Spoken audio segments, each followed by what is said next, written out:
Shalom jemaat yang dikasihi Tuhan, salam sejahtera. Selamat Natal untuk kita semua. Jumpa lagi di lensa Fata untuk Payung. Apa kabar saudara-saudariku? Selalu dalam keadaan sehat dan diberkati Tuhan. Mengawali seluruh kehidupan kita di hari ini, mari kita melandasinya dengan firman Tuhan. Namun sebelum itu, kita satu di dalam doa. Pujian syukur kami naikkan di hadapan hadirat Tuhan, karena begitu besar kasih dan cinta Tuhan atas kehidupan kami, sehingga kami semua boleh ada di hari ini dengan tidak kurang suatu apapun. Tuhan, dalam menjalani hari-hari hidup kami butuh dibimbing dan dituntun oleh Tuhan melalui firman-Mu yang akan kami baca dan kami renungkan.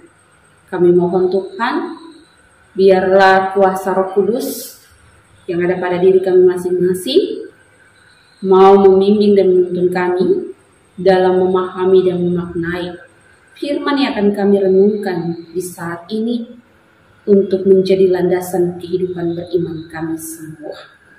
Terima kasih banyak Tuhan Yesus, kami siap untuk mendengarkan firman-Mu. Amin. Jemaat yang dikasihi Tuhan, hari ini pembacaan kita terambil dari Yohanes 8 ayat 21 sampai 24. Yohanes pasal 8 ayat 21 sampai ayatnya yang ke-24. Dan fokus ayat perenungan kita dari ayat 24 yang berbunyi demikian. Karena itu, tadi aku berkata kepadamu bahwa kamu akan mati dalam dosamu. Sebab jikalau kamu tidak percaya bahwa akulah Dia, kamu akan mati dalam dosamu. Demikian firman Tuhan, haleluya. Jemaat yang dikasihi Tuhan, pembacaan kita diberikan tema berorientasi kepada Allah Bapa di sorga. Jemaat yang dikasihi Tuhan, jangan jadi orang Kristen KTP. Kalimat yang seringkali kita dengarkan dalam khotbah-khotbah ataupun renungan-renungan para pendeta. Bukan hanya sekali, 2 kali, atau 3 kali, tapi seringkali kita dengarkan. Tujuannya untuk apa?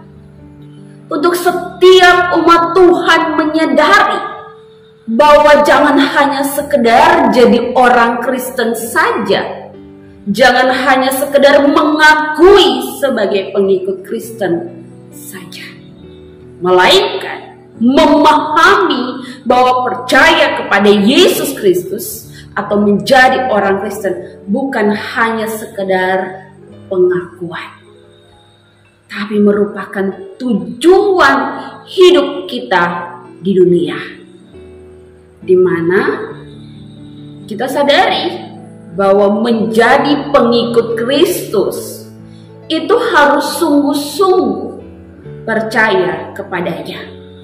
Itulah tujuan kita menjadi orang Kristen, serta menetapkan hal-hal yang nyata, yang benar di dalam sikap hidup umat Tuhan.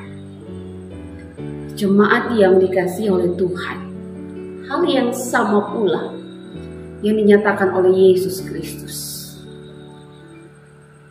Ia tahu tujuan kehadirannya di dunia untuk melakukan rancangannya, maka itu pun ia tetap berjalan dalam kehendak Allah dengan sepenuh hati dan kesungguhan hati.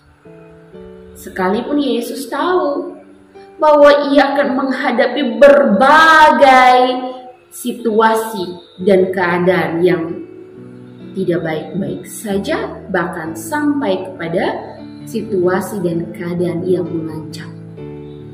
Salah satunya yang sudah terlihat dalam perenungan kita saat ini, di mana ketika Yesus sedang menjelaskan bahwa dirinya adalah satu kesatuan dengan Allah Bapa, dan di dalam satu kesatuan itu Ia hadir untuk menebus dosa manusia dan memberikan karya keselamatan. Namun apa yang terjadi dan ketika Yesus memberikan penjelasan itu, ada orang-orang Yahudi yang tidak dapat mengerti apa yang dijelaskan oleh Yesus, bahkan mereka tidak mau percaya kepada apa yang Yesus katakan tersebut. Atas ketidakpercayaan dan tidak mengertinya mereka, maka Yesus berkata dalam ayat 24 yang berbunyi seperti ini. Karena itu tadi aku berkata kepadamu bahwa kamu akan mati dalam dosamu. Sebab jikalau kamu tidak percaya bahwa akulah Dia, kamu akan mati dalam dosa. Melalui ayat 24 ini dapat kita maknai secara bersama-sama bahwa orang-orang Yahudi yang tidak percaya kepada Yesus, mereka akan mati di dalam dosa yang mereka lakukan. Karena apa? Karena mereka terlalu fokus menjaga hidup mereka dengan ritual-ritual atau hukum-hukum Taurat. Dan pada akhirnya mereka tidak percaya kepada Yesus Kristus.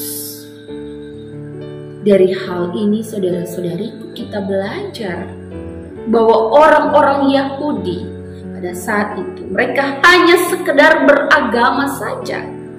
Maka jangan sampai juga dalam kehidupan kita sebagai orang Kristen.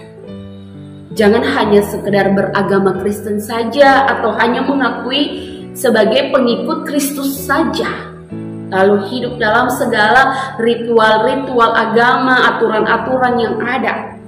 Tapi marilah saudara-saudariku, sebagai umat Tuhan, harusnya kehidupan kita dibarengi juga dengan iman percaya yang sungguh-sungguh, yang nyata di dalam sikap hidup.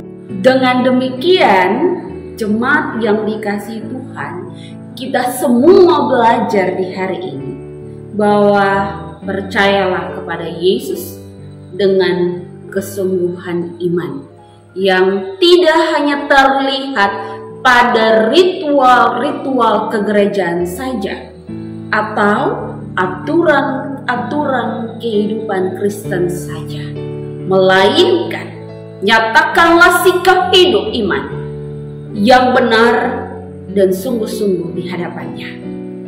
Kemudian jangan jadi orang Kristen seperti kapal selam timbul tenggelam. Artinya di hari-hari raya gereja baru kelihatan mukanya, seperti hari Natal dan hari-hari yang lain-lain. Nah, itu baru kelihatan mukanya. Kalau di dalam ibadah-ibadah yang lainnya tidak pernah kelihatan. Ini sama saja dengan orang-orang Kristen KTP. Untuk itu, saudara-saudariku, jemaat yang dikasihi Tuhan, mari kita hadir sebagai pengikut-pengikut Kristus yang setia, yang tujuan hidupnya berorientasi hanya pada Yesus, sehingga iman kita selalu bertumbuh. Dan hal tersebut nampak di dalam kehidupan kita semua, nyata di dalam tindakan, perbuatan, dan tutur kata kita yang mendatangkan damai sejahtera. Tuhan Yesus memberkati kita semua. Amin. Jemaat yang dikasihi Tuhan, kita mengakhiri renungan kita di hari ini di dalam doa. Bersyukur bagimu Bapa, karena kalau kami ada di hari ini, lalu kami kemudian mau merenungkan firman Tuhan untuk menjadi pembimbing dan penuntun hidup kami, supaya kami hidup sesuai dengan kehendak-Mu. Biarlah firman yang kami dengarkan ini sungguh-sungguh kami imani dan nyatakan dalam kehidupan kami dari hari lepas hari. Mari Tuhan, kami serahkan seluruh hidup dan kehidupan kami hanya dalam nama Bapa Anak dan Roh Allah yang kudus. Amin.